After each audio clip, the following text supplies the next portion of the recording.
اللي قدامكم في التصويرة هي مواطنة تونسية اسمها درصاف. درصاف كانت حامل وعندها نقص في الحديد. كل 4 أيام الطبيبة تعطيها الحديد في العرق. الطبيبة قالت لها باش تولد طبيعي، رغم انه عندها اسباب تخلي الولادة الطبيعية صعيبة. الحوض ضيق والرضيعة وزنها كبير وزيد عندها نقص في الحديد.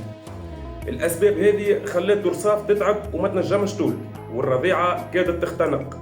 الطبيبة اتدخلت وهذا تسبب لها في نزيف بسبب تمزق في عروق الرحم، وزاد صار لها ضرر. اضطروا يعطيوها 13 كيس دم خاطر النزيف كان حاد. درصاف دخلت في غيبوبة لمدة 5 ساعات ويديها تنفخوا وما عادش تنجم تسكرها، وبعدها صار لها نزيف آخر ما نجموش يسيطروا عليه، وبعثوها من المصحة إلى مستشفى وسيلة. دخلوها تعمل في عملية أخرى، وكي حلوا الجرح لقاو كرشها معبية بالدم. حاولوا يخيطوا ويصلوا باش يوقفوا النزيف، أما هي للأسف فرغت من الدم ودخلت في غيبوبة لمدة 4 أيام.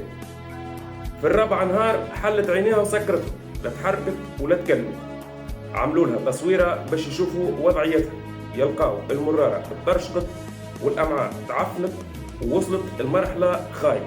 دقات قلبها ضعفت ونسبة الأكسجين في الدم طاحت. حبوا يتدخلوا بعملية أخرى، أما قلبها وقف قبل ما تدخل للعملية. ربي يرحمها إن شاء الله وربي يصبر أهلها وناسها.